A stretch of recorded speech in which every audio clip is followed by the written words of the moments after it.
Dr. Jorge, you discussed the cytokines, and this is a response that globally affected Gregg's entire body, every system. I mean, the litany of the problems that he had in the ICU, are incredible. But there was a time, Gregg, and I think you started to allude to it, that there was a feeling when you literally felt that something was taking your breath away. Tell us about that. I was gurgling in my own lungs and, brain fog. And there was such a variety of different things that took place that really was taking me down. In fact, AJ was texting me and I couldn't even respond. I responded one-word answers. There was just I couldn't reach within myself to even have a conversation. And when I had gotten a phone call by a buddy of mine, and he was asking me about who picked me up and who tested me and where did I go, and I had no answers to it. And I'm not that guy that doesn't understand details of my life.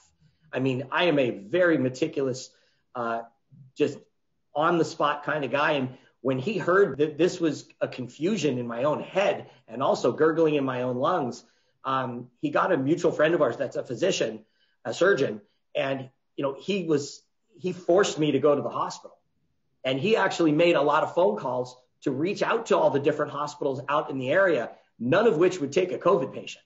They wanted me to go to the emergency room, and that was just not something I was willing to do because I would infect everybody.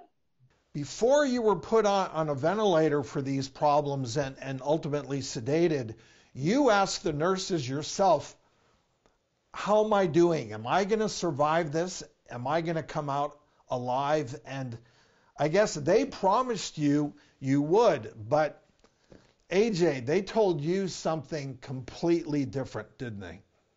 They did. The conversation they had with Gregg was one to just say, you're going to be okay, and no, you're not going to die.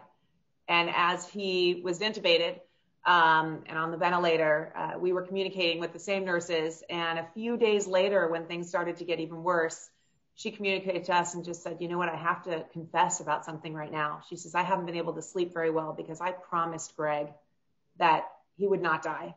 And she says, I don't know that I can keep my promise. Wow. And that was actually one of the moments that made us realize how scary and how critical things were.